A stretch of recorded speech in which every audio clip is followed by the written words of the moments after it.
क्या हाल है बच्चों। नीट विद्यालय के हमारे YouTube चैनल पर आपका बहुत बहुत स्वागत है। जैसा कि आप लोग जान रहे हैं कि अभी हम लोग बेसिक मैथमेटिक्स के या मैथमेटिकल टूल्स के लेक्चर्स को कंप्लीट कर रहे थे।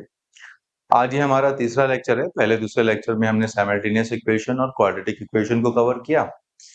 अब हम आज ट्रिग्नोमेट्री को कवर करें। ऐसा नहीं है कि ट्रिग्नोमेट्री बहुत कॉम्प्लेक्स वे में पढ़ना है हम लोग बहुत बेसिक से होके गुजरेंगे।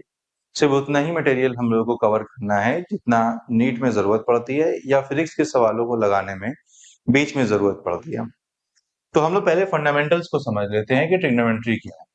देखिए, ट्रिग्नोमेट्री बेसिकली मैथ की वो ब्रांच है या मैथमेटिक्स की वो ब्रांच है जो डील करती है या स्टडी करने के काम आती है relation between sides and angle. तो इसका मतलब साइड्स और एंगल के बीच में रिलेशन को स्टडी करने के लिए हम लोग किसका यूज करते हैं? हम लोग ट्रिग्नोमेट्री का यूज करते हैं। कभी कभी साइड्स के बीच में भी स्टडी कर लेते हैं, लेकिन जनरली क्या होता है कि साइड और एंगल के बीच में रिलेशन को स्टडी करने के लिए किसका इस्तेमाल करते हैं? ट्रिग्नोमेट्री का इस्तेमाल करते हैं। तो हमें फंडामेंटल्स में समझना पड़ेगा कि भाई साइड्स और एंगल क्या है। तो देखिए, साइड्स और एंगल को ऐसे समझिए कि अगर हमने तीन लाइंस कंसीडर करी, ठीक है ना, और उन तीन लाइन से कुछ ऐसा रखा, कुछ हिसाब किताब ऐसा रखा कि ये तीनों लाइन एक ही पॉइंट से कट होके नहीं जा रही हैं, तो पक्की बात है ये तीन लाइंस जो हैं क्या बना रही होंगी? एक ज्योमेट्रिकल शेप बना रही होंगी। और ये जो ज्योमेट्रिकल शेप है, जनरली आप देख रहे हैं तीन लाइन से जो ज्योमेट्रिकल शेप बनना है, ट्रायंगल बनना है। तो ये जो ज्योमेट्रिकल शेप है वो छोटे छोटे लाइन सेगमेंट से बना होगा। तो ये एक लाइन सेगमेंट है, ये एक लाइन का सेगमेंट है, ये एक लाइन का सेगमेंट है, जिसे हम लोग आमतौर पे क्या बोल देते हैं? साइड। तो आमतौर पे ये लाइन सेगमेंट्स बेसिकली क्या कहलाते हैं? साइड, जो जनरली क्या बनाते हैं? Geometrical shape. तो sides are the line segment that form the geometrical shape। और एंगल को कैसे समझेंगे कि an angle is the measure of rotation between two intersecting line, ठीक, meeting at क्या हो गया? vertex। तो क्या है? measure of क्या हो गया? rotation। तो एंगल बेसिकली क्या हो गया? एक लाइन सेगमेंट या दूसरी लाइन सेगमेंट या एक लाइन या दूसरी लाइन, ठीक है ना, चाहे सेगमेंट बोलिए चाहे लाइन बोलिए, कुछ ज्यादा फर्क नहीं पड़ता है इस बात का। तो एक लाइन सेगमेंट का दूसरी लाइन सेगमेंट के रेस्पेक्ट में कितना रोटेशन है, उस रोटेशन को डिस्क्राइब करने के लिए हम जिस कॉन्सेप्ट का इस्तेमाल करते हैं वो आमतौर पे क्या कहलाता है? एंगल कहलाता है। तो ये लाइन दूसरे इसकी लाइन के रेस्पेक्ट में कितना रोटेट कर रही है, इसे समझ लीजिए कि ये हिंज है। यहाँ पे क्या है? एक की लगी हुई है या एक हिंज है। तो इसके रेस्पेक्ट में ये वाली लाइन ऐसे करके घूमी होगी, यहां तक पहुंच गई होगी। तो इसकी यहां से घूमना शुरू किया इस सेंटर के रेस्पेक्ट में, तो कितना रोटेट हुई, इस रोटेशन को डिस्क्राइब करने के लिए जिस कॉन्सेप्ट का इस्तेमाल कर रहे हैं आमतौर पे इसी को हम लोग क्या बोल देते हैं? एंगल बोल देते हैं। मतलब हमें जिस वैल्यू को डिफाइन कर रहे हैं इस रोटेशन को टर्म में, तो जनरली इसको क्या बोल देते हैं? एंगल बोल देते हैं। तो अगर एंगल्स को थोड़ा और बेहतर तरीके से समझना चाहें तो ऐसे समझ लीजिए कि अगर एक लाइन एग्जिस्ट करती और इसके रेस्पेक्ट में दूसरी लाइन कंप्लीट रोटेशन कर जाती, तो कंप्लीट रोटेशन करने के बाद में आमतौर पे हम लोग उसकी वैल्यू को डिफाइन करते, क्योंकि ये फिक्स वैल्यू होती। तो इसको डिफाइन साइंटिस्ट ने किस वैल्यू से किया? 360 से किया। और इसके आगे डिग्री हमने लगा दिया ताकि यूनिट हमें पता चली रहे कि ये 360 डिग्री किसको रिफर कर रहा है? एक तरह से एंगल को कर रहा है। अगर हम 360 के आगे या डिग्री या कुछ नहीं लगाते हैं, यूनिट नहीं मेंशन करते, तो हमें आइडिया ही नहीं लगता ये 360 किसके बारे में बात कर रहे हैं। इसका मतलब यहाँ अगर हम केजी कर देंगे तो मास के बारे में बात हो जाएगी, अगर हम यहाँ मीटर कर देंगे तो लेंथ के बारे में बात हो जाएगी। इसके अलावा अगर हम यहाँ पे डिग्री कर देंगे, इसका मतलब ये हुआ कि ये एंगल के बारे में बात हो जाएगी। इसका मतलब ये हुआ कि आपको ध्यान रखना है कि 360 से वैल्यू नहीं लिखनी है, हमें साथ साथ यूनिट भी बतानी है। इसका मतलब ये हुआ कि ये जो पार्ट है आमतौर पे इसको हम लोग क्या बोलते हैं? डिग्री। अभी हम इसको समझेंगे, ये यूनिट है। तो आमतौर पे ये जो वैल्यू है, जो फुल रोटेशन की वैल्यू है, एक लाइन सेगमेंट की दूसरे लाइन सेगमेंट के रेस्पेक्ट में कंप्लीट रोटेशन को, तो इस फुल रोटेशन को हम लोग एक तरह से फिक्स वैल्यू के टर्म में देखते हैं। और ये जो फिक्स वैल्यू है वो आमतौर पे कितनी है? आमतौर पे क्या मतलब है ही वो 360 डिग्री है। इसी को हम लोग क्या बोल देते हैं? एंगल। लेकिन अगर हम मान के चलें कि ये लाइन के रेस्पेक्ट में दूसरी लाइन जब रोटेट करी है तो फुल रोटेशन नहीं लिया, इसने हाफ रोटेशन लिया, तो जब अगर हाफ रोटेशन लिया होगा तो कितना एंगल होगी, तो उसका आधा, इसका मतलब 180 डिग्री। और अगर इसका भी हाफ रोटेशन इसने स्टडी कर लिए, मतलब ले लिया, तो इसका मतलब ये हुआ कि इस लाइन के रेस्पेक्ट में ये भी हाफ रोटेशन है, 180 का भी आधा, तो 90 डिग्री। और इसका भी अगर हाफ रोटेशन हमने कंसीडर किया, तो इस लाइन के रेस्पेक्ट में हम लोगों ने हाफ रोटेशन इसका लिया, तो इसका मतलब ये हुआ 40, ये एक तरह से कितना हो जाएगा 45 डिग्री।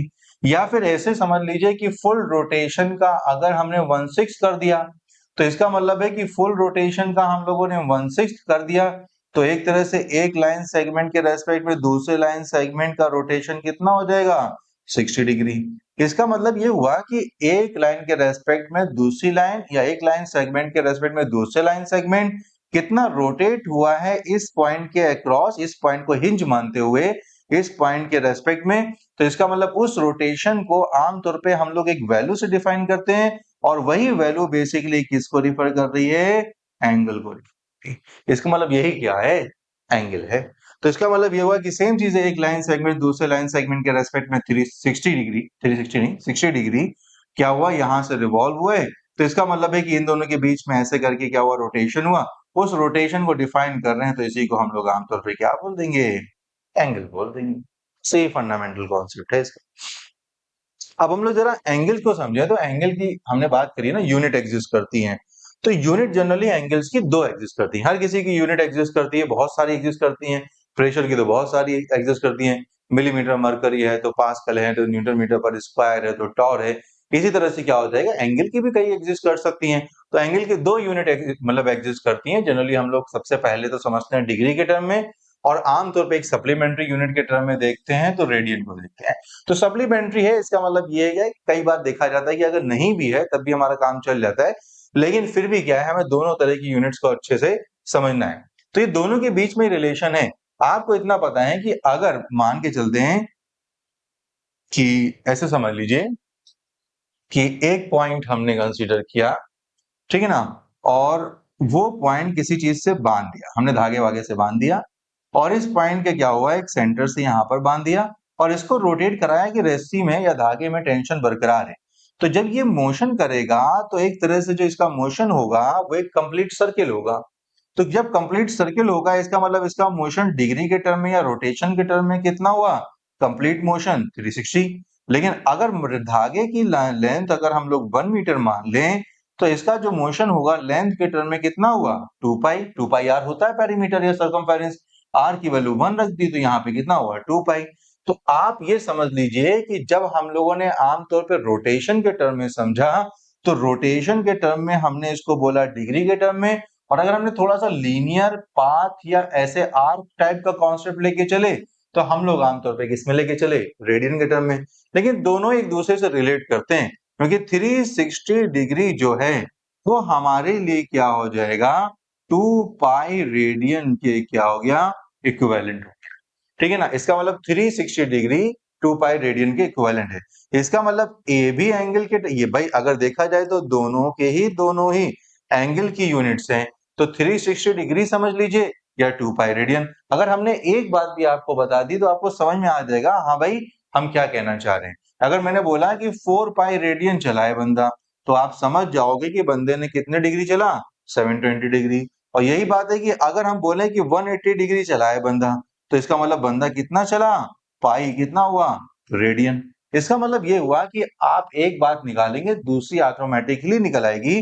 तो आपको एक बात जानने काफी होगा, लेकिन फिर भी हम लोग थोड़ा आगे फ्यूचर में जब देखेंगे तो फिजिक्स में दोनों तरह की यूनिट इस्तेमाल होती हैं। तो एक तरह से डिग्री और रेडियन दोनों एक दूसरे की मददगार यूनिट है। इसका मतलब ये हुआ कि आप यहाँ पर देख रहे हैं कि 180 डिग्री जो हो गया वो इक्विवेलेंट किसके हो गया, पाई रेडियन की हो गया। तो आमतौर पे हम लोग जब डिग्री वाली बात करते हैं, क्योंकि हम लोग जब बात कर रहे हैं इसकी दो यूनिट्स की, तो एक यूनिट तो हो गई डिग्री और दूसरी यूनिट क्या हो गई, हम लोग रेडियन के पॉइंट ऑफ व्यू से देख रहे हैं। आमतौर पे कंफ्यूजन होता है कि भाई दो दो यूनिट है, कहाँ इस्तेमाल करेंगे, कैसे इस्तेमाल करेंगे। तो मेरी नजर में एक कॉन्सेप्ट है जो बहुत आसानी से समझ में आ जाता है कि अगर साइन कॉस टेन के अंदर अगर ये वैल्यू लिखी है कॉस, और ये टेन के अंदर अगर लिखी है, यही एंगल अगर हमने अंदर लिख रखा है, तो ये सब चलेगा डिग्री में।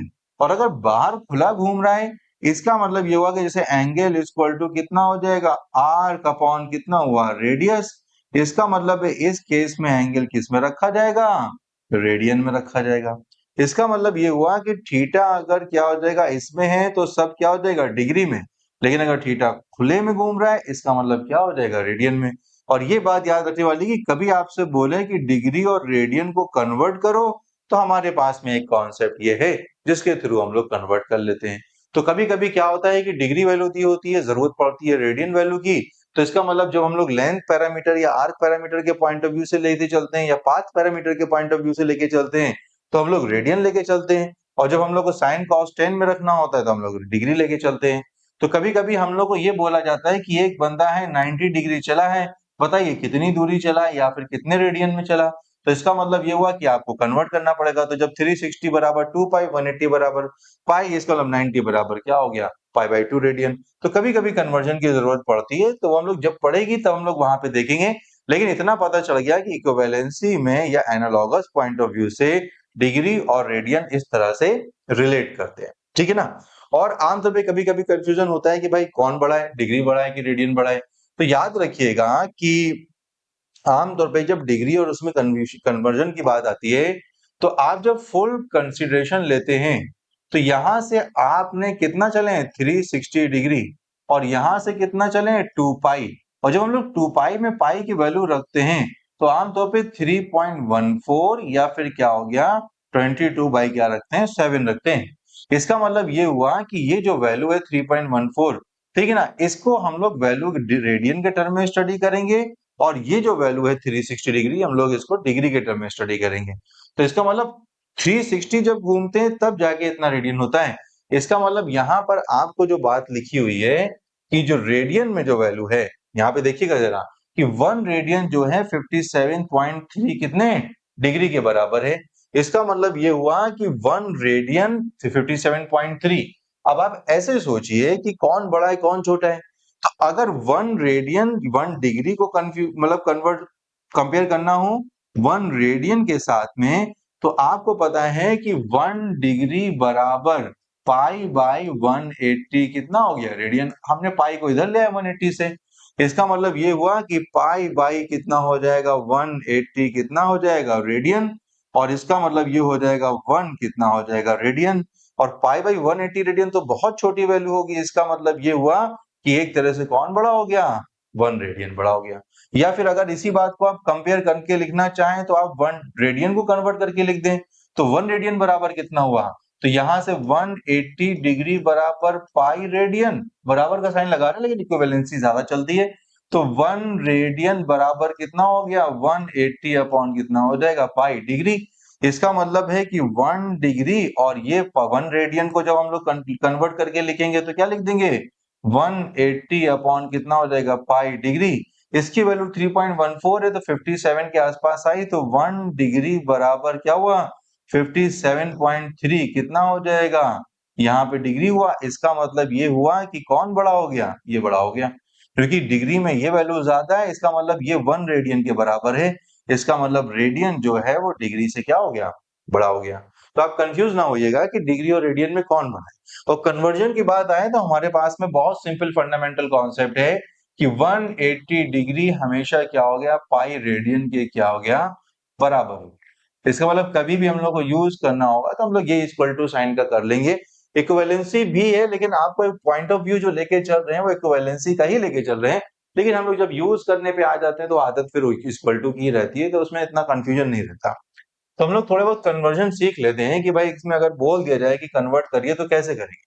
तो एग्जाम्पल के तौर पे अगर आपसे बोले कि 18 डिग्री को रेडियन में कन्वर्ट करिए, 18 डिग्री को रेडियन में कन्वर्ट करने का तरीका ये है कि आप 180 डिग्री से डिवाइड कर दीजिए और पाई से मल्टीप्लाई कर दीजिए।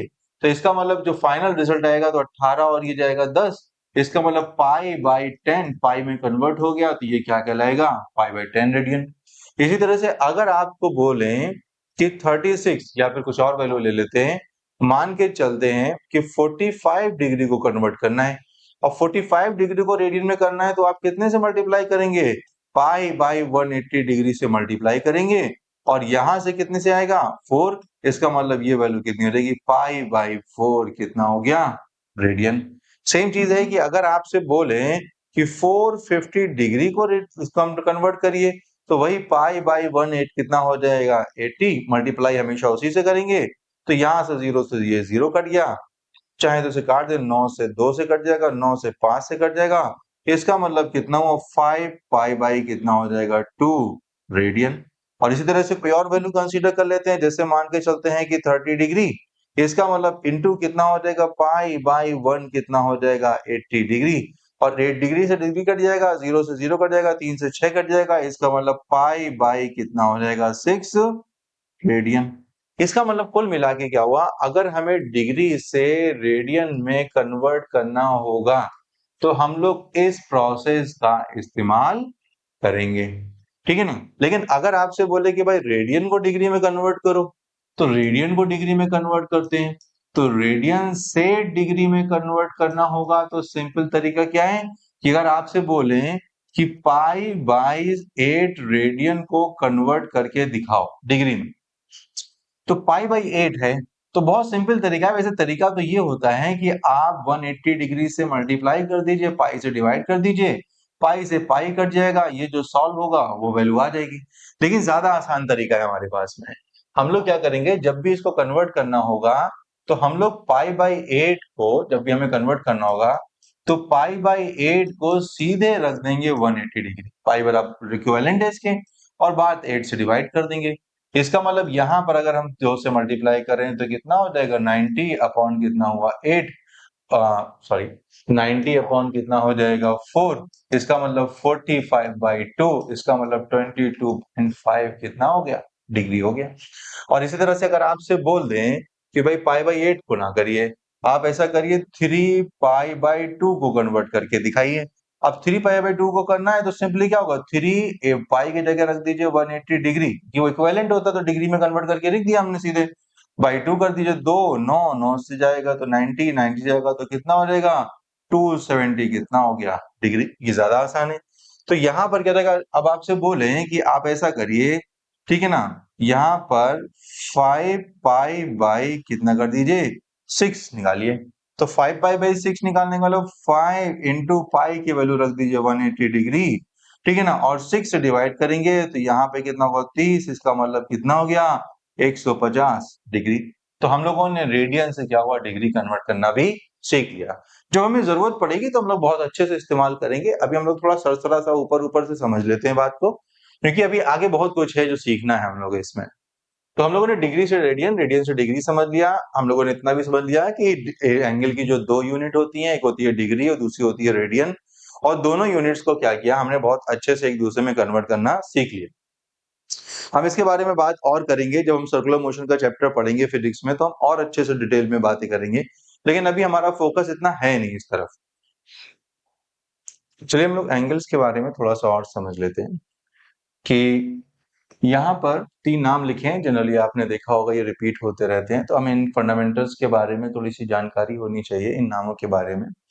तो जब एंगल की वैल्यू 0 डिग्री से तो ज्यादा होती है लेकिन 90 डिग्री से कम होती है, तो आमतौर पे ऐसे एंगल को बोला जाता है एक्यूट एंगल। और जब एंगल एग्जैक्टली 90 डिग्री के बराबर होता है तो इसको बोलते हैं राइट एंगल। और जब एंगल की वैल्यू 90 डिग्री से ज्यादा होती है लेकिन 180 डिग्री से कम होती है, इसका मतलब ऐसे एंगल को बोला जाता है ऑब्ट्यूज एंगल, ठीक है ना। ये बात ध्यान रखिएगा, ऐसा नहीं है आप ये मत सोचिएगा थीटा की वैल्यू अगर 180 डिग्री के बराबर हुई तो भी ऑब्ट्यूज है। आमतौर पे जैसे 90 का एक स्पेसिफिक नाम है, वैसे ही इसका नाम है, आमतौर पे इसको बोला जाता है स्ट्रेट एंगल। आमतौर पे इसका नाम अलग से रख दिया गया स्ट्रेट एंगल।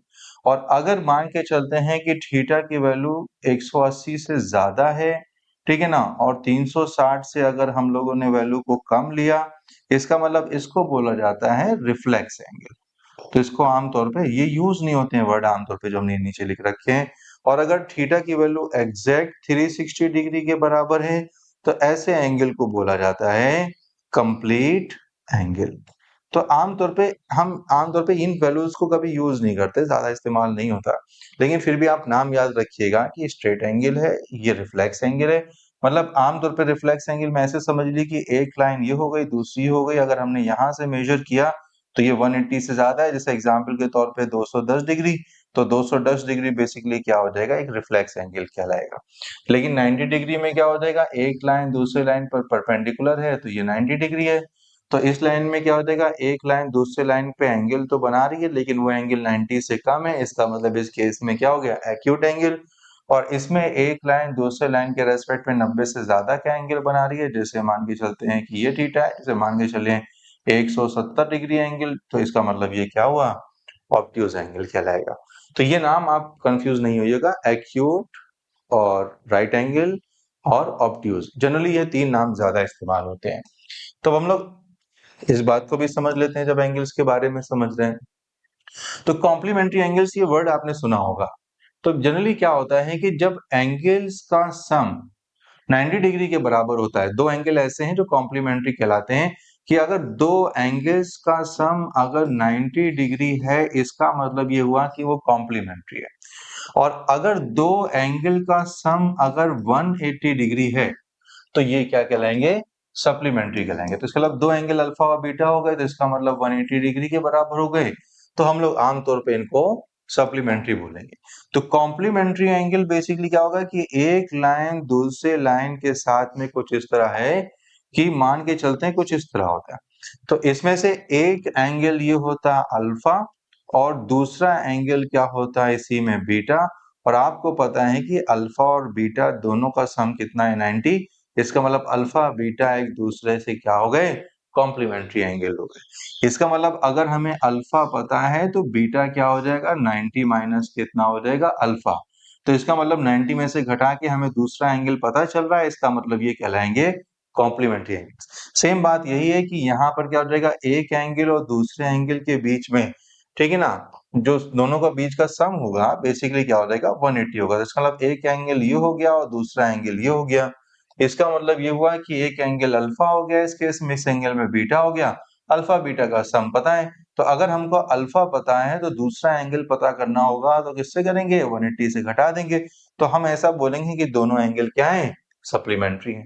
तो कॉम्प्लीमेंट्री वर्ड भी सुनने को मिलेगा, सप्लीमेंट्री वर्ड भी सुनने को मिलेगा। फिजिक्स में दोनों की कहीं ना कहीं अपनी स्पेस है, कहीं ना कहीं ये इस्तेमाल होते हैं। अब हम इसमें एंगल्स में कुछ और वर्ड्स के बारे में समझ लेते हैं। हम यहाँ ट्राइंगल की थोड़ी सी बात कर लेते हैं कि इक्विलैटरल ट्रायंगल, आइसोसेलेस ट्रायंगल और राइट एंगल ट्रायंगल क्या होते हैं। तो इक्विलैटरल ट्रायंगल जनरली ऐसा ट्रायंगल है जिसकी तीनों साइड की लेंथ जो होती है वो बराबर होती है। इसका मतलब अगर ये L है, ये L है और ये L है, इसका मतलब तीनों साइड लेंथ बराबर हो गई, इसका मतलब ये इक्विलैटरल ट्रायंगल कहलाया। और जब तीनों साइड बराबर हैं इसका मतलब तीनों एंगल भी बराबर होंगे। और हमें पता है कि ट्रायंगल में तीनों एंगल का सम कितना होता है, 180। तो डिवाइड बाई 3 करेंगे तो सबका एंगल कितना निकल के आता है, 60 डिग्री निकल के आएगा। इसका मतलब ये हुआ कि ऐसा ट्रायंगल जिसके तीनों लेंथ तीनों एंगल बराबर होंगे आमतौर पे क्या कहलाएगा, इक्विलैटरल ट्रायंगल कहलाएगा। आइसोसेलेस में थोड़ा सा बस अलग होता है इससे हटके, कि इसमें क्या होगा, दो साइड्स क्या होती हैं, एक दूसरे के बराबर होती हैं। तो एक साइड दूसरी साइड के बराबर होगी, कोई भी दो साइड बराबर हो सकती है। इसमें हमने ये दोनों साइड बराबर की है। इसका मतलब साइड के सामने का एंगल ये वाला अगर अल्फा मान ले तो ये वाला भी सेम एंगल होगा, इसका मतलब ये भी अल्फा होगा। हो सकता है कि बीटा क्या हो जाए, थोड़ा सा अलग हो जाए। इसका मतलब ये हुआ कि अगर ये लेंथ L है, ये लेंथ L है, ये कुछ और भी हो सकती है। इसका मतलब ऐसे ट्रायंगल को हम लोग क्या बोलते हैं, आइसोसेलेस ट्रायंगल बोलते हैं। राइट एंगल ट्रायंगल में क्या होता है कि एक एंगल राइट एंगल होता है, मतलब 90 डिग्री होता है। तो इसका मतलब ये कितना हो जाएगा, ये ऐसे ट्रायंगल को हम लोग राइट एंगल ट्रायंगल बोलते हैं। तो यहाँ पे क्या हो जाएगा, एक एंगल हो गया 90 डिग्री और इसमें क्या हो जाएगा, दो साइड हो सकता है सेम हो सकता ना हो, ये जनरली क्या कहलाता है, हाइपोटेनियस कहलाता है। अच्छा, इसमें हम लोग परपेंडिकुलर कौन सा है, बेस कौन सा है, इस तरह डिसाइड नहीं करते। हम लोग को ये डिसाइड करने के लिए एंगल ऑफ इंटरेस्ट देखना होता है। तो फिलहाल अगर दो साइड परपेंडिकुलर हो गई इसका मतलब ये राइट एंगल ट्रायंगल बन गया। और अगर इसी में क्या हुआ, ये दो साइड परपेंडिकुलर होने के साथ साथ ये दोनों साइड बराबर भी हो गई, इसका मतलब ये क्या हो जाएगा, आइसोसेलेस राइट एंगल ट्रायंगल। इसका मतलब ये जनरली क्या कहलाएगा, आइसोसेलेस राइट एंगल ट्राइंगल हो जाएगा। ये जनरली हम लोग के लिए क्या हो गया, आइसोसेलेस राइट एंगल ट्राइंगल कहलाएगा। उसमें वो सामने वाली 90 डिग्री के सामने वाली जो साइड है वो आमतौर पर हाइपोटेनियस ही रहेगी। तो ये एंगल्स के बारे में हम लोग क्या, कुछ फंडामेंटल्स एक्सटीरियर एंगल का भी समझ लेते हैं कि भाई एक्सटीरियर एंगल क्या होते हैं, इंटीरियर एंगल क्या होते हैं। तो यहाँ पर क्या हुआ, इस बात को तो छोड़ ही देते, रिमोट इंटीरियर एंगल सब तो फालतू की बात है। Defining exterior angle, angle exterior को समझ लेते हैं कि अगर मान के चलते हैं कि हमने कोई ट्राइंगल कंसीडर किया, ठीक है ना, कुछ हमने इसमें ट्राइंगल कंसीडर किया और ट्राइंगल में ये वाला एंगल जो है बाहर से हम लोग स्टडी कर रहे हैं, तो ये वाला जो एंगल है आमतौर पे जिसे हम लोग मान के चलते हैं गामा, या फिर इसका कुछ और नाम दे देते हैं जैसे डेल्टा, तो ये कहलाएगा एक्सटीरियर एंगल। ये कहलाएगा एक्सटीरियर एंगल। ज्यादा नाम स्टडी नहीं करना इसलिए हमने काट दिया इसको कि हमें इतनी बातें नहीं समझना। तो ये कहलाएगा एक्सटीरियर एंगल। और अगर इसमें दो एंगल्स मतलब चूंकि ट्राइंगल है तो इसमें तीन एंगल्स और होंगे, एक अल्फा, एक बीटा और दूसरा हो गया गामा। तो इसका मतलब जो एक्सटीरियर एंगल होगा वो आमने सामने के जो इंटीरियर एंगल्स होंगे उनके सम के बराबर होगा। इसका मतलब डेल्टा बराबर क्या हो जाएगा, अल्फा प्लस कितना हो जाएगा, बीटा। यही एक्सटीरियर एंगल थ्योरम के भी जानी जाती है ट्रायंगल। तो ये बेसिक चीज आपको ध्यान में रखनी है। एक दो फंडामेंटल्स और हैं जो हमें इसको समझना पड़ेंगे यहाँ पर, कि हम लोग आमतौर पे क्या है, राइट एंगल ट्रायंगल को जब स्टडी करते हैं तो राइट एंगल ट्रायंगल में पाइथागोरस जरूर स्टडी करते हैं। तो हमने क्या हुआ, जनरली एक राइट एंगल ट्रायंगल बनाया, तो हम लोगों ने यहाँ पर पाइथागोरस अच्छे से पता है कि यहाँ पर क्या हो जाएगा, राइट एंगल ट्रायंगल क्या हुआ, एक 90 डिग्री। कहने को हम लोग मान लेते हैं कि ये परपेंडिकुलर है, ये बेस है और ये क्या हो जाएगा, हाइपोटेन्यूज है। अब हमने क्यों परपेंडिकुलर माना, अपने मन से माना है फिलहाल, अभी हम बताएंगे कब मानना है कब नहीं मानना, हम इसको अभी स्टडी करेंगे। तो यहाँ पर क्या हो जाएगा, इसमें 2D क्योंकि एक प्लेन में ये ट्रायंगल बन गया है, या हो सकता है किसी रेक्टेंगल का ये हिस्सा होता, तो उस केस में ये इसकी डायगोनल होती। तो डायगोनल होती तो हाइपोटेनियस का square equal to perpendicular square plus base के कितना होता, स्क्वायर। या कभी कभी हम लोग डायगोनल ले लेते तो डायगोनल का square equal to perpendicular square base square के बराबर होता। लेकिन 3D पाइथागोरस थोड़ा सा हट के होती है कि अगर मान के चलते हैं कि हमने इसमें एक 3D डायग्राम कंसीडर किया है, क्यूब कंसीडर किया, और क्यूब में अगर हमने दो अपोजिट साइड को कनेक्ट करा दिया, कुछ इस तरह किया कि हमने दो अपोजिट साइड्स को क्या कर दिया, कनेक्ट करा दिया। तो जनरली हम पहले क्यूब कंसीडर कर लेते हैं और इसमें अपोजिट साइड्स को कनेक्ट कर ले तो इसकी लॉन्गेस्ट डायगोनल कहलाती है, क्योंकि इसमें बहुत सारी डायगोनल्स होंगी। इसमें एक फ्रंट प्लेन पे होगी एक डायगोनल, तो हर फेस पे दो डायगोनल तो है ही, उसके अलावा चार डायगोनल क्या होती है, एकदम अपोजिट कॉर्नर को जोड़ती। तो एक ये कॉर्नर को इस कॉर्नर से जोड़ दी, एक इस कॉर्नर को इस कॉर्नर से जोड़ते, एक इस कॉर्नर को इस कॉर्नर से जोड़ते और इस कॉर्नर को एकदम अपोजिट कॉर्नर से जोड़ते। तो कुल मिला के क्या होती, हमारे पास चार क्या होती, लॉन्गेस्ट डायगोनल होती। तो इसमें से एक लॉन्गेस्ट डायगोनल को कंसीडर करते तो हमारे पास में क्या होता, ये एक डायगोनल मिलती। तो जनरली क्या हो जाएगा, ये जो डायगोनल होती आमतौर पे क्या कहलाती, यही लॉन्गेस्ट डायगोनल कहलाती। तो इसमें ये लाइन को अगर हम लोग जोड़ देंगे तो ये लॉन्गेस्ट डायगोनल क्या कहलाएगी, डी। और अगर हम लोगों ने इस क्यूब की लेंथ को कंसीडर किया एल, ब्रेथ चौड़ाई को हमने कंसीडर किया बी, और हाइट को कंसीडर हमने कर लिया एच, तो इसका मतलब यहाँ पर भी पाइथागोरस लग जाती। तो लॉन्गेस्ट डायगोनल का square equal to length square plus breadth square plus कितना होता, हाइट के स्क्वायर के बराबर होता। तो इसका मतलब ये हुआ कि ये पाइथागोरस क्या कहलाती, 3D पाइथागोरस कहलाती। इसको निकालने का एक सिंपल तरीका है, लेकिन अभी फिलहाल 3D डायग्राम है तो हम लोग इसमें डीप डाइव नहीं कर रहे। आपको पूरी फिजिक्स में लगभग एक या दो ही जगह इसकी जरूरत पड़ेगी, खासतौर से पोटेंशियल वाले चैप्टर में। वहां पर आपको क्या होगा, पोटेंशियल निकालना होता है सेंटर ऑफ द क्यूब पर, तो हम लोग वहां पे इसका इस्तेमाल करेंगे। अदरवाइज हमने इसको ज्यादा इस्तेमाल होते हुए नहीं देखा है, इसलिए अब ज्यादा बेहतर है कि इसके फार्मूले को ही याद कर लीजिए। तो यहाँ पर क्या है कि अब नेक्स्ट चीज हम लोग इसमें से समझ लेते हैं, बहुत छोटी छोटी चीजें हैं लेकिन हम लोग को इसके नाम और सब चीजों को समझना पड़ेगा, ठीक है ना। थोड़ा सा पैरेलल लाइंस के बारे में भी समझ लेते हैं। तो जनरली हम लोग पैरेलल लाइंस की बात करते हैं तो आपको पता है कि अगर हमने दो पैरेलल लाइंस ली और उससे रिलेटेड सारे एंगल्स को कंसीडर किया तो ये तो पैरेलल लाइंस हो गई। और इसी से अगर हमने एक लाइन ऐसे खींच दी तो ये लाइन जो कहलाएगी ये कहलाएगी ट्रांसवर्स। इसी को हम लोग क्या बोल देते हैं, ट्रांसवर्स। तो ये ट्रांसवर्स है। अब इसमें बहुत सारे एंगल्स हैं जिसको हम लोग क्या कहें कंसीडर कर सकते हैं, स्टडी कर सकते हैं।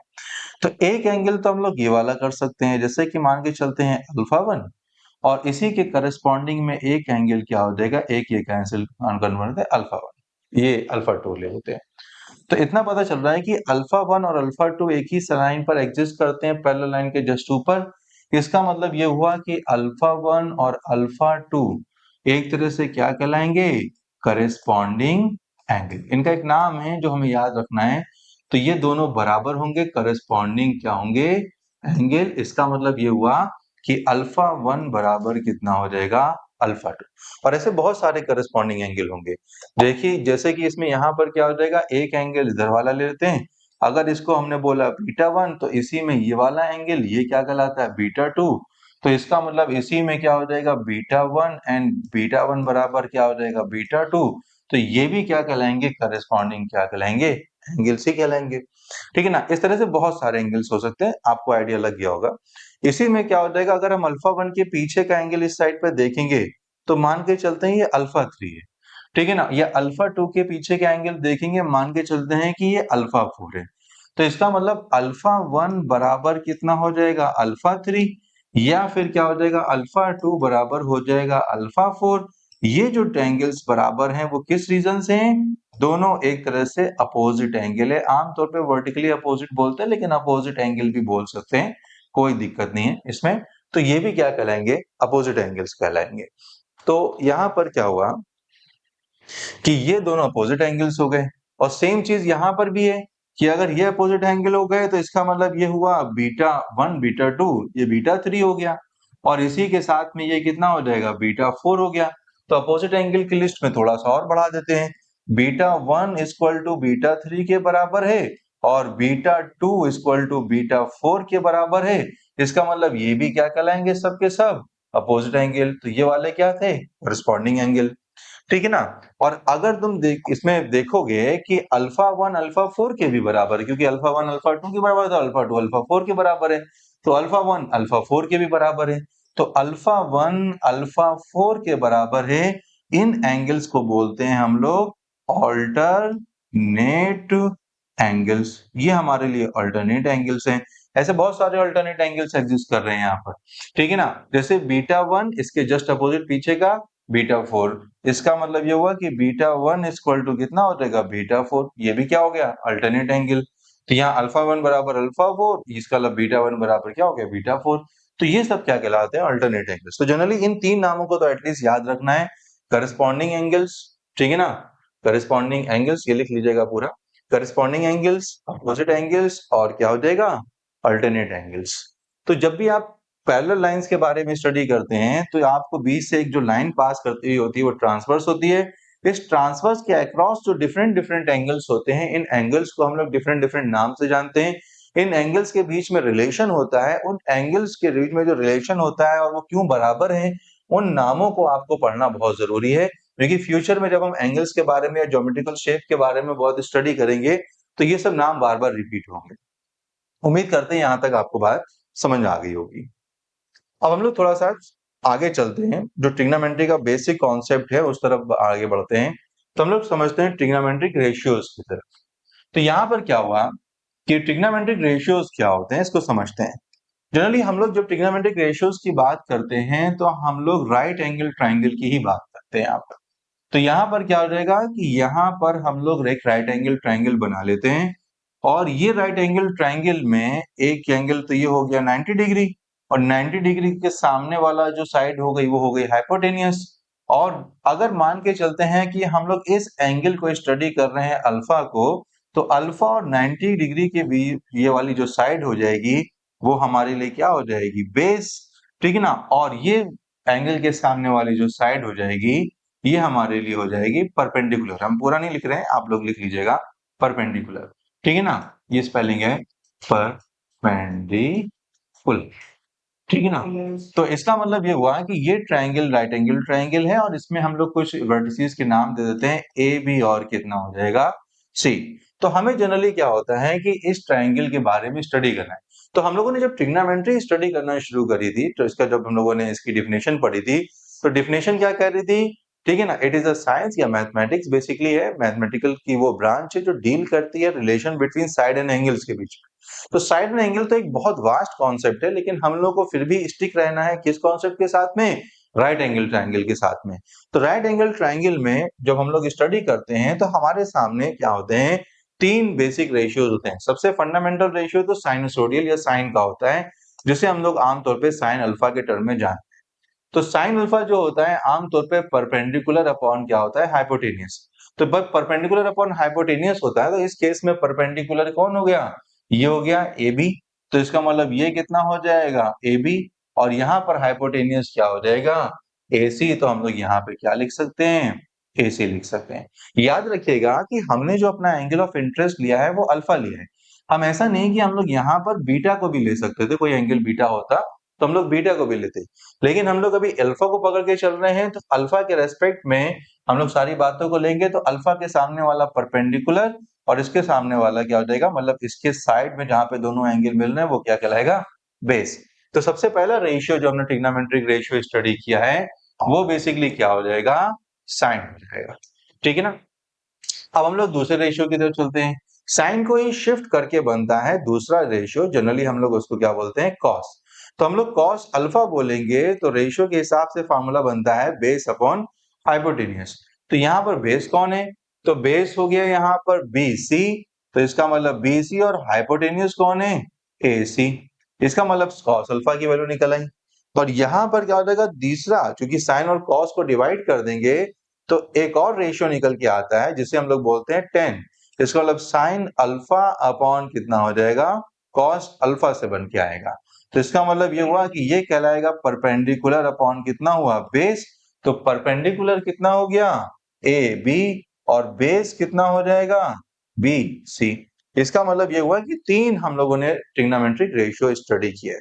तो जनरली ये यूज कब पढ़ेंगे, जब आपको अल्फा की वैल्यू पता होगी। तो अल्फा की वैल्यू से हो सकता है आप टेन अल्फा की वैल्यू लिख लें। तो अगर आपको परपेंडिकुलर या बेस में से कुछ भी गायब हुआ, आपने कैलकुलेट करके निकाल लिया। इसके अलावा तीन रेशियो और होते हैं। वो तीन रेशियो जनरली इन रेशियो के क्या होते हैं, रेसिप्रोकल होते हैं। रेसिप्रोकल का मतलब ये हुआ कि उसको पलट दिया, जैसे x होगा तो उसको पलट दोगे तो 1/x हुआ। इसका मतलब उसके रेसिप्रोकल फॉर्मेट हो गए। तो साइन अल्फा के रेसिप्रोकल फॉर्मेट जनरली क्या होंगे, जरा समझते हैं। तो इसके रेसिप्रोकल फॉर्मेट में साइन का 1/sin कर दिया, तो 1/sin अल्फा किया। और जब 1/sin अल्फा किया, इसका मतलब ये हुआ कि इसका एक नया नाम देना पड़ेगा। तो उसका नाम क्या बोल दिया, कॉसेक अल्फा बोल दिया। तो अगर वो परपेंडिकुलर अपॉन हाइपोटेनियस है तो इसका मतलब ये हाइपोटेनियस अपॉन क्या हो जाएगा, परपेंडिकुलर हो जाएगा।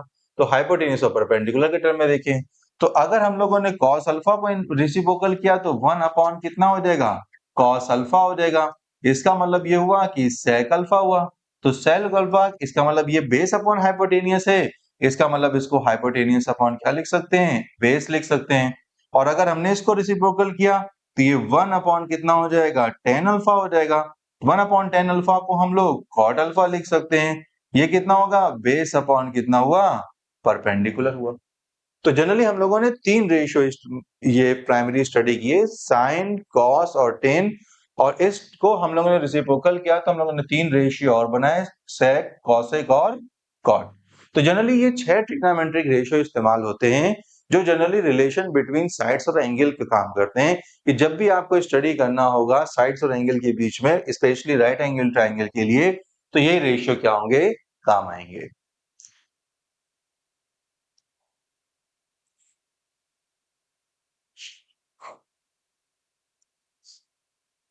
अगर इसी में हम लोग एक बात को और समझें कि अभी देखिए हम लोगों ने जो ट्रायंगल बनाया, अब बात को जरा समझिएगा कि अभी हम लोगों ने जो ट्रायंगल बनाया वो अल्फा के लिए बनाया, और दूसरा अगर एंगल अगर होता बीटा, तो अगर आपका एंगल ऑफ इंटरेस्ट बीटा हो जाता तो थोड़ी सी बात पलट जाती। तो क्योंकि हमें पता है कि इसको हम लोगों ने हाइपोटेनियस बोला, जब हमारा एंगल ऑफ इंटरेस्ट अल्फा था इस वाले को हम लोगों ने परपेंडिकुलर बोला था। और जब हमारा एंगल ऑफ इंटरेस्ट अल्फा था तो अल्फा और 90 वाले को हम लोगों ने क्या बोला, बेस। लेकिन अगर हमें साइन अल्फा ना लिख के कॉस अल्फा कॉस बीटा लिखना होता तो फिर हम लोग क्या करते हैं। तो इसका मतलब ये हुआ कि हम लोग को कॉन्सेप्ट बदलना पड़ा। अब हमारा एंगल ऑफ इंटरेस्ट क्या हो जाता, बीटा हो जाता। तो सारी बातें, सारे रेशियो किसके टर्म में होते, बीटा के टर्म में होते। तो जब बीटा के टर्म में होते तो फिर हम लोग क्या करते, रेशियो के कॉन्सेप्ट को थोड़ा सा चेंज कर देते। तो इसका मतलब बीटा अब हमारा एंगल ऑफ इंटरेस्ट होता तो ये हमारे लिए बेस हो जाता, बीटा के सामने वाला हमारे लिए परपेंडिकुलर होता। लेकिन कॉन्सेप्ट अभी भी नहीं बदलेगा। जब आप साइन लिखेंगे तो जैसे आपने लिखा साइन बीटा, तो उसका जो ओरिजिनल फार्मूला है परपेंडिकुलर अपॉन हाइपोटेनियस वो नहीं बदलेगा। हाँ, जो लेंथ्स हैं अब वो बदल गई, उसकी वैल्यू को आप रखेंगे तो बदल जाएंगी, तो ये चीज कभी नहीं बदलेगी। तो साइन का मतलब हमेशा परपेंडिकुलर अपॉन हाइपोटेनियस, लेकिन परपेंडिकुलर पहले कोई और था, अब परपेंडिकुलर कोई और है। तो यहाँ पर जो लेंथ है जैसे यहाँ बीसी, तो ये बदल जाएगी। तो परपेंडिकुलर इस केस में क्या हो गया, बीसी, हाइपोटेनियस क्या हो जाएगा, एसी। तो इसका मतलब बीसी अपॉन कितना हो जाएगा, एसी हो जाएगा। सेम चीज अगर आपको कॉस बीटा लिखना होता तो आपको फार्मूला के हिसाब से बेस अपॉन हाइपोटेनियस नहीं बदलता, लेकिन बेस इस बार बदल गया। बेस अब पहले जो परपेंडिकुलर था वो बन गया, इसका मतलब क्या हुआ, ए बी हुआ। इसका मतलब ये बन गया ए बी, और हाइपोटेन्यूज क्या हो जाता, एसी हो जाता। सेम चीजें साइन कॉस को डिवाइड करके निकल के आता टेन बीटा, लेकिन इस बार हमारा एंगल ऑफ इंटरेस्ट कौन है, बीटा। तो परपेंडिकुलर अपॉन बेस फार्मूला तो नहीं बदलता, लेकिन चूंकि परपेंडिकुलर और बेस एक दूसरे से एक्सचेंज हो गए, तो इसका मतलब परपेंडिकुलर कौन है इस बार, बीसी। इसका मतलब ये हो जाएगा बीसी अपॉन कितना हो जाएगा, ए बी हो जाएगा। ठीक है ना। सेम चीज है कि अगर हम इसके रेसिप्रोकल्स लें तो रेसिप्रोकल्स लेते तो क्या होता, वन अपॉन साइन बीटा होता। तो वन अपॉन साइन बीटा के हिसाब से ये हाइपोटेनियस अपॉन परपेंडिकुलर होता, तो ये एसी अपॉन कितना हो जाता, बीसी होता। तो इसको हम लोग क्या बोलते थे, कॉसेक क्या बोलते थे, बीटा। सेम चीज है कि अगर यहाँ पे वन अपॉन क्या होता है, कॉस बीटा कर देते, तो वन अपॉन कॉस बीटा को हम लोग सेक बीटा लिख देते, और सेक बीटा लिख देते तो ये हाइपोटेनियस अपॉन बेस हो जाता, तो ये हाइपोटेनियस अपॉन बेस लिख देते। इस बार हाइपोटेनियस है एसी और बेस इस बार कौन है, बीसी। तो एसी अपॉन क्या होता है, BC, AC upon A B हो गया। यहाँ पर जो बेस है वो इस बार कौन है, ए बी। तो एसी अपॉन क्या होता है, ए बी होगा। और अगर टेन बीटा की बात कर रहे होते तो इसका मतलब वन अपॉन कितना हो जाएगा, टेन बीटा। ठीक है ना। इसका मतलब ये हुआ कि कॉट कितना हो जाएगा, बीटा। तो इसका मतलब यहाँ पर कॉट में कन्वर्ट हो जाता, और कॉट अपॉन बीटा ये परपेंडिकुलर अपॉन बेस था, ये बेस अपॉन परपेंडिकुलर हो जाता, और बेस इस बार कौन है यहाँ पे, ए बी। तो ये हो जाता ए बी अपॉन कितना हो जाता, बीसी। यहाँ बीसी अपॉन ए बी है, वहां ए बी अपॉन बीसी हो जाता। तो आपको ध्यान में रखना है कि आपका एंगल ऑफ इंटरेस्ट क्या है, उसके हिसाब से डिसाइड होता है कि साइन कॉस के रेशियो में जो साइड लेंथ्स हैं वो कैसे कैसे आएंगी। अदरवाइज साइड लेंथ एक्सचेंज हो जाएंगी या बदल जाएंगी तो फिर दिक्कत हो जाएगी। तो आपको एंगल ऑफ इंटरेस्ट के हिसाब से डिसाइड करना है कि जो आपका एंगल ऑफ इंटरेस्ट है वो डिसाइड करेगा कि परपेंडिकुलर कौन है, बेस कौन है, और उसी हिसाब से साइड्स की वैल्यूज को हम लोग यहाँ पर रखेंगे। और आपको एक साथ बेसिक तरीका भी पता होगा, आप लोगों ने बहुत पहले से पढ़ा होगा, हिंदी मीडियम वाले आमतौर पे पढ़ते हैं कि लाल बटे कक्का के टर्म में पढ़ते हैं, के ए के टर्म में, या फिर आप इंग्लिश मीडियम वाले पढ़ते हैं तो पी बी पी और एच एच क्या हो जाएगा, बी के टर्म में पढ़ते हैं। तो आमतौर पे इंग्लिश मीडियम में जब पढ़ते हैं हम लोग, तो इसमें क्या होगा, पीवीपी, तो इसके याद रखते हैं इसी रेशियोज को हम लोग इस टर्म में कि ये हमारे लिए कितना होता है साइन, ये हमारे लिए कितना होता है कॉस, ये कितना हो जाता है टेन। इसका मतलब इसी के टेन के अपोजिट रेसिप्रोकल कौन है, कॉट, और कॉस के रेसिप्रोकल कौन है, सेक, और साइन के रेसिप्रोकल कौन है, कॉसेक। इसका मतलब यहां से हम लोग निकाल लेते हैं। तो सब साइन निकालना होता तो परपेंडिकुलर अपॉन हाइपोटेनियस, कॉस निकालना होता तो बेस अपॉन हाइपोटेनियस, टेन निकालना होता तो परपेंडिकुलर अपॉन बेस, कॉट निकालना होता तो बेस अपॉन परपेंडिकुलर, सेक निकालना होता तो हाइपोटेनियस अपॉन बेस, और हमें कॉसेक निकालना हो तो हाइपोटेनियस अपॉन परपेंडिकुलर। तो आमतौर पे हम लोग इस शॉर्टकट का यूज करके क्या कर लेते हैं, आमतौर पे अपने ट्रिग्नोमेट्रिक रेशियोज को कैलकुलेट कर लेते हैं। ठीक है ना। चलिए अब हम लोग यहाँ से एक थोड़ा सा डिफरेंट पर रिलेवेंट टॉपिक जो है, जो इससे कनेक्टेड टॉपिक है, उसको पढ़ते हैं। हम लोगों ने अभी ट्रिग्नोमेट्रिक रेशियोज पढ़ा है, तो आपने इसी से मिलता जुलता नाम सुना होगा, इनवर्स ट्रिग्नोमेट्रिक रेशियोज। ये जो इनवर्स ट्रिग्नोमेट्रिक रेशियोज है, ये बेसिकली सुनने में तो लगता है कि हाँ भाई ट्रिग्नोमेट्रिक रेशियोज जैसा ही है, लेकिन फिर भी क्या करता है, काफी कंफ्यूजन क्रिएट करता है, क्योंकि दोनों के एक मायने, दोनों की मीनिंग काफी अलग मानी जाती है। लेकिन कहीं ना कहीं इसका इस्तेमाल तो होता है, तो हम लोग क्यों ना कि यहीं पर पढ़ लिया जाए, ताकि फ्यूचर में हमको इससे रिलेटेड प्रॉब्लम ना हो, ना कंफ्यूजन हो। तो देखिए, आपको ये जो कंफ्यूजन शुरू होता है वो बहुत बेसिक कॉन्सेप्ट से स्टार्ट होता है।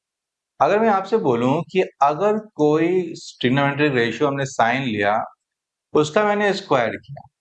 अगर आप इसको स्क्वायर करेंगे तो आपको लगेगा कि हाँ भाई साइन का स्क्वायर जो है वैसे लिखा जा सकता है, ठीक है, कोई दिक्कत नहीं।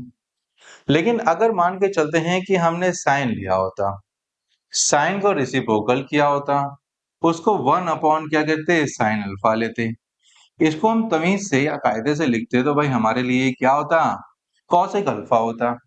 और कॉसेक अल्फा होता तो आपके दिमाग में यहाँ पर ये बात आती है कि यार क्यों ना हम लोग 1 अपॉन साइन अल्फा को ऐसे भी तो लिख सकते हैं। आपके दिमाग में ये ख्याल भी तो आ सकता है कि हाँ भाई ये -1 भी तो हो सकता है। और अगर किसी की पावर यहाँ आ सकती है इसका मतलब -1 की पावर भी यहाँ आ सकती है। तो अगर -1 की पावर यहाँ आ सकती है इसका मतलब ये क्या हो सकता है, साइन -1 पावर -1 इंटू अल्फा हो सकता है। तो इसका मतलब ये हुआ कि ये प्रोसेस होता होता यहाँ पहुंचा और ये प्रोसेस यहाँ पहुंचा, ये दोनों चूंकि एक ही प्रोसेस से जनरेट हुए, इसका मतलब ये हुआ कि sine minus power minus alpha equal to कितना हो गया, ये दोनों बराबर हो गए। आपको ये फील आएगा, और जबकि एक्चुअल में नहीं होता ऐसा। क्यों? क्योंकि साइन की पावर माइनस अल्फा एक कॉपीराइटेड है अलग फंक्शन के लिए जिसे बोला जाता है इनवर्स, जैसा कि नाम लिखा हुआ है ट्रिग्नोमेट्रिक फंक्शन। ये है इनवर्स ट्रिग्नोमेट्रिक क्या हो गया, फंक्शन। लेकिन याद रखिएगा कि ये जो चीज निकल के आई ये रेसिप्रोकल ऑफ साइन अल्फा है, तो इसका मतलब ये डिफरेंट चीज है और ये क्या हो जाएगी, डिफरेंट चीज है। आप इस चीज को मतलब इस बात को यहाँ पर अप्लाई नहीं कर सकते क्योंकि इसको माना ही डिफरेंट फंक्शन गया है, इसलिए दोनों बातें क्या होंगी, सेम नहीं मानी जाएंगी। इसका मतलब ये हुआ कि रेसिप्रोकल अलग कॉन्सेप्ट है, ये कौन सा कॉन्सेप्ट है, ये है रेसिप्रोकल कॉन्सेप्ट है। और ये वाला जो कॉन्सेप्ट है ये इनवर्स ट्रिग्नोमेट्रिक फंक्शन है। आप इसमें अपना दिमाग लगा के कि अरे ऐसे भी कर सकते हैं ऐसे भी कर सकते हैं, इसका मतलब ये दोनों क्या हो गए, सेम हो गए, ऐसा आप नहीं कर सकते। आप इस तरह के कॉन्सेप्ट को यहाँ पर अप्लाई नहीं कर सकते, इस बात को बहुत अच्छे से बिठा लीजिएगा दिमाग में। इसका मतलब ये हुआ कि sine alpha 1 upon sine alpha मतलब साइन की पावर -1, इसका मतलब ये हुआ कि साइन अल्फा की पावर -1 आप इसको साइन की पावर अंदर -1 अल्फा करके नहीं लिख सकते, इसको पढ़ने का तरीका अलग है। ये साइन अल्फा की पावर -1 है, ये साइन इनवर्स अल्फा है। इसका मतलब ये हुआ कि ये इनवर्स कॉन्सेप्ट है और ये साइन अल्फा की पावर -1 है, ये रेसिप्रोकल ऑफ साइन अल्फा है। इसको जब आप लिखेंगे तो इसको आप कॉसेक लिख सकते हैं लेकिन आप इसको कॉसेक नहीं मानेंगे। इसका मतलब ये दोनों बातें क्या है, डिफरेंट। अगर आपको कहीं लिखी मिले तो आप इससे परेशान ना होइएगा, आप दिमाग में रखिएगा कि ये एक अलग प्रोसेस है और ये एक अलग प्रोसेस है, ये दोनों प्रोसेस क्या हो जाएंगे, एक दूसरे से सेट नहीं होंगे। और ये प्रोसेस में ये करना मतलब जो हमने ये काम किया है ना, जो ये खतरनाक जो हम लोगों ने काम अंजाम दिया है, ये वाला काम हम इस पे अप्लाई नहीं कर सकते। मतलब कौन सा काम, दिमाग में बिठा लीजिएगा कि पावर को जैसे हमने इसमें अंदर ले लिया वैसी पावर को हम यहाँ पे अंदर नहीं ले सकते।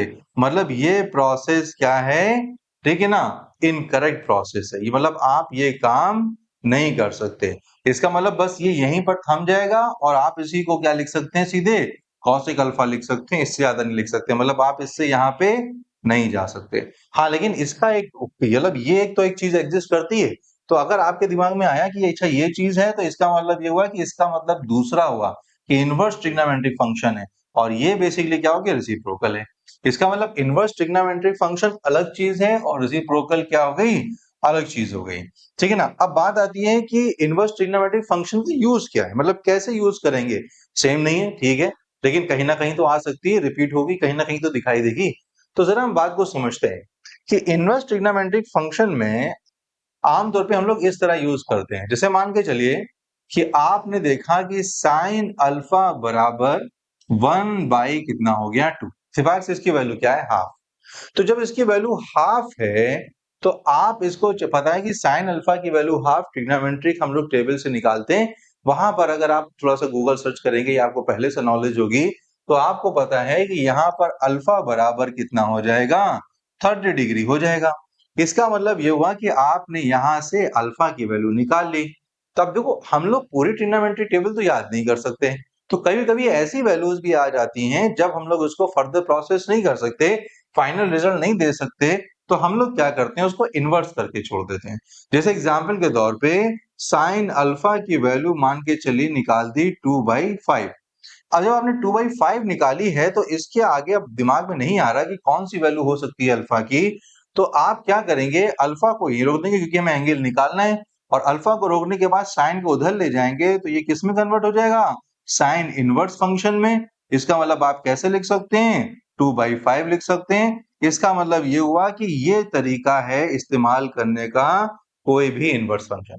अब हमें यहाँ से अल्फा की वैल्यू नहीं निकल के आ रही है, लेकिन फिर भी हम अल्फा की वैल्यू को कुछ ना कुछ वैल्यू के टर्म में निकालने की बजाय इनवर्स फॉर्मेट में लिख देते हैं, ताकि क्या हो जाएगा, हमारा आंसर क्या हो जाए, तब भी वैलिड हो जाए। तो कई बार एंगल निकालने को आते हैं, जरूरी नहीं है कि आप उसका प्रॉपर वैल्यू निकाल पाओ।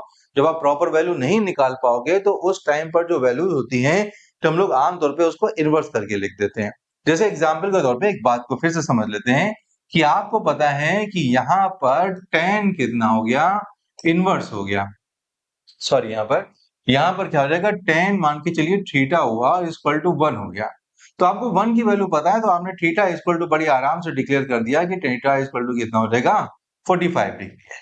तो अभी मैं ज्यादा वैल्यूज नहीं पता, इसलिए हम ज्यादा कॉम्प्लेक्स वे में नहीं जाते यहाँ पे। लेकिन अगर मान के चलते हैं कि यहाँ पर tan थीटा की वैल्यू आपकी आ जाती है 5, अब आपको पता ही नहीं है भाई कि इसकी वैल्यू कितनी होती है, 1 पता है 5 नहीं पता। इसका मतलब आप थीटा को यहीं रोक लेंगे, आप tan इनवर्स करके रख देंगे और यहाँ पर 5 करके रख देंगे। तो एग्जाम में आपके सामने ऑप्शंस में हो सकता है इस तरह से लिखा हो, तो इसमें थीटा की वैल्यू को हमने निकाला तो है, लेकिन किस तरह से निकाला है, उसके इनवर्स फंक्शन के पॉइंट ऑफ व्यू से निकाला है। तो जनरली ये इस्तेमाल है tan इनवर्स या साइन इनवर्स या इनवर्स ट्रिग्नोमेट्रिक फंक्शन का। उम्मीद करते हैं ये बात, ये जो कॉम्प्लेक्सिटी है, ये जो आपका कंफ्यूजन है, ये दूर हो गया होगा।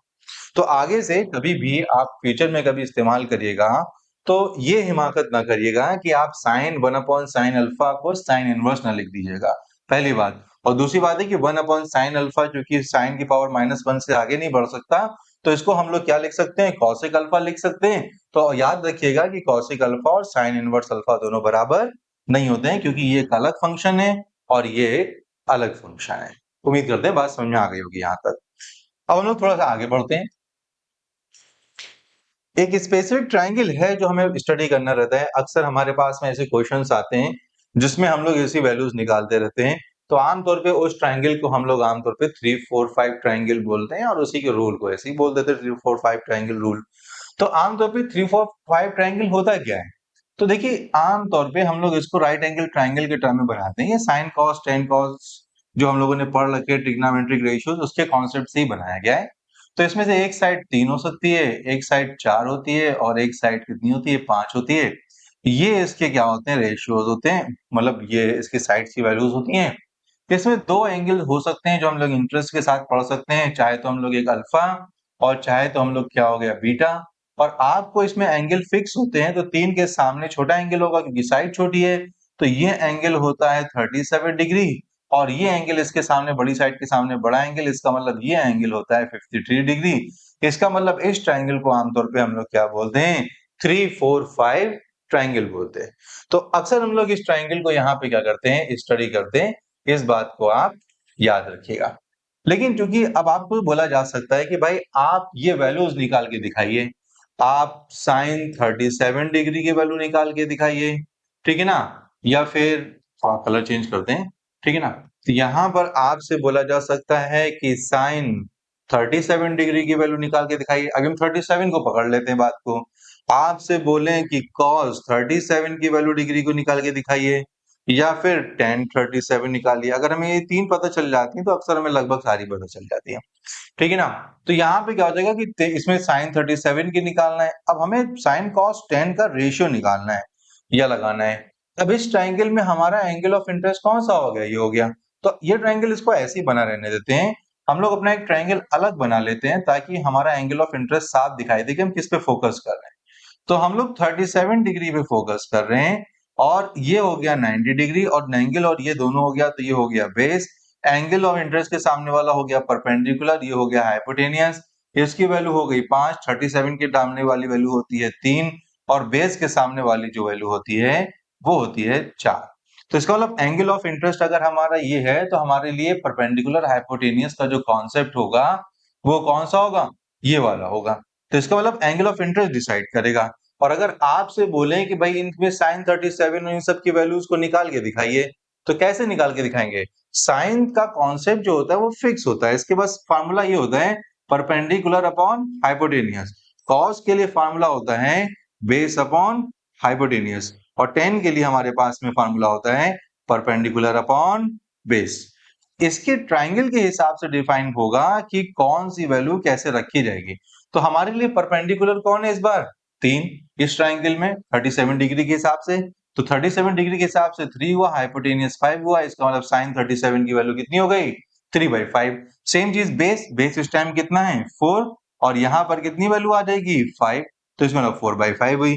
साइन 37 एंगल ऑफ इंटरेस्ट के हिसाब से, मतलब 37 के हिसाब से परपेंडिकुलर बेस डिसाइड कर लिया, तो ये वैल्यू हो गई 3 और ये वैल्यू हो गई 4, इसका मतलब ये 3/4 आ जाएगी। तो कुल मिला के इतना आइडिया लगा हमको, इतना बात समझ में हमको आ गई है कि अगर आपको इन 3 वैल्यूज को निकालने के लिए बोला जाएगा तो आप किस ट्रायंगल का सहारा लेंगे? 3, 4, 5 ट्रायंगल का सहारा लेंगे। लेकिन इस 3, 4, 5 ट्रायंगल में भी हमारा एंगल ऑफ इंटरेस्ट क्या है, इस पे डिपेंड करता है। तो अगर आपसे इसी ट्रायंगल में बोल दिया जाए कि भाई ऐसा करिए, आप इसमें 53 की वैल्यू निकालिए, साइन 53 भी है, तो अगर आपसे बोला जाता है कि भाई साइन 53 की वैल्यू निकाल के दिखाओ, या फिर क्या हो जाएगा, यहाँ पर cos 53 की वैल्यू निकाल के दिखाओ, या फिर tan 53 की वैल्यू निकाल के दिखाओ, अब एंगल हमारा बदल गया। तो जब एंगल बदल गया तो एंगल ऑफ इंटरेस्ट चेंज हो गया। तो एंगल ऑफ इंटरेस्ट चेंज हुआ तो किस तरह से चेंज हुआ, जरा देखते हैं। तो यहाँ अपने ट्रायंगल बनाते हैं, तो यहाँ पर क्या हो जाएगा, ये हमारे लिए हो गया अल्फा, जिसे हमने 37 माना था, ठीक है ना। तो पहले हम लिख लेते हैं, जैसे लिखा मान को लो 3, 4 और क्या हो गया 5, हमने ट्रायंगल बना लिया। अब आपका एंगल ऑफ इंटरेस्ट कितना है? 53, 4 के सामने का एंगल कितना हो जाएगा? 53। अब आपका एंगल ऑफ इंटरेस्ट अगर ये हो गया, ये वाला नहीं रह गया, तो इसका मतलब 90 और 53 इधर आ गया, इसका मतलब अब ये बेस डिक्लेयर हो गया, और ये एंगल ऑफ इंटरेस्ट है इसके सामने वाला, इसका मतलब क्या हो गया? परपेंडिकुलर डिक्लेयर हो गया। और इसके बाद में क्या हो जाएगा, ये हमारे लिए क्या हो गया? हाइपोटेनियस डिक्लेयर हो गया। इसका मतलब हमारे लिए परपेंडिकुलर बेस की डिफिनेशन बदल गई, लेकिन फिर भी साइन को अगर आप लिखेंगे तो उसका फंडामेंटल कॉन्सेप्ट नहीं बदला। परपेंडिकुलर हाइपोटेनियस था, वो अभी का भी रहेगा, बस ये बदल गया अकॉर्डिंग टू एंगल, ठीक है ना, ये वैल्यूज बदल गई होंगी।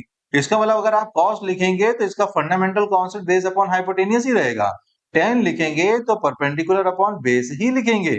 लेकिन क्या होगा, आप जब ये सब चीजें लिखेंगे इसमें, तो आप इसी के हिसाब से ही लिखेंगे कि भाई साइन का मतलब परपेंडिकुलर हाइपोटेनियस, कॉस का मतलब बेस अपॉन हाइपोटेनियस, टेन का मतलब परपेंडिकुलर अपॉन बेस।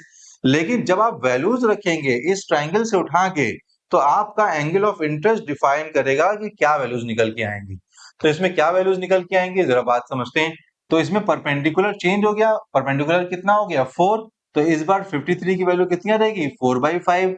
इस बार बेस कितना हो गया 3, तो 3/5, और इस बार परपेंडिकुलर इस बार कितना है 4, बेस हो गया 3, इसका मतलब 4/3।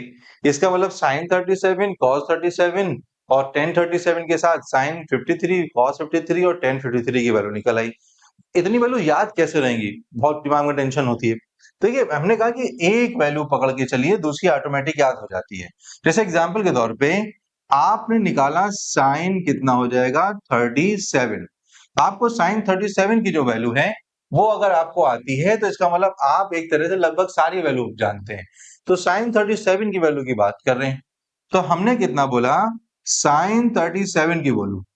तो साइन 37 में, अब साइन 37 ही कोई पकड़ के चलिएगा अगर आपको हम जो सिखा रहे हैं, तो साइन 37 में 37 का एंगल छोटा है, तो एक तरह से क्या हुआ 3, 4, 5 होता है, तो हाइपोटेनियस तो पक्की बात है 5 हुआ, तो नीचे हमेशा हाइपोटेनियस जाता है, तो 5 हुआ। एंगल छोटा है तो साइड भी छोटी हो गई, तो 3/5 हुआ। और साइन 37 का जो कॉम्प्लीमेंट्री एंगल है वो क्या होता है, तो 90 माइनस 37 क्या हुआ 53, इसका मतलब यहाँ पे लगा दीजिए कॉस, कॉस का कितना हो गया 53, जो साइन 37 की वैल्यू वही कॉस 53 की वैल्यू। और अगर साइन 37 की ये वैल्यू हो गई, तो 100% साइन 53 की वैल्यू क्या होगी, 4 कितनी होगी 5 होगी। हाइपोटेनियस तो वही रहेगा, तो बड़ा एंगल हो गया तो बड़ी वाली साइड हो गई।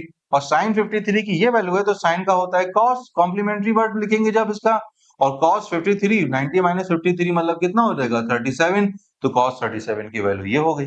और रही बात टेन की, तो टेन को याद करना बहुत आसान है, कि आपको पता है कि 10 37 छोटा एंगल है, इसका मतलब छोटी साइड ऊपर जाएगी और उसके हाइपोटेन्यूस नहीं आता इसमें दूसरी साइड होती है बची 4, ठीक है ना। और अगर आपको निकालना हो 10 कितना हो जाएगा 53, तो इसका मतलब बड़ा एंगल है, बड़ा एंगल है तो बड़ी साइड ऊपर जाएगी, तो 5 यहाँ नहीं आएगा, हाइपोटेन्यूस नहीं आता, इसका मतलब बचा क्या 3। और ये दोनों वैल्यूज क्योंकि कॉम्प्लीमेंट्री हैं, देखिए 37 और 53 दोनों का सम 90 डिग्री आता है, तो कॉम्प्लीमेंट्री एंगल हो गए।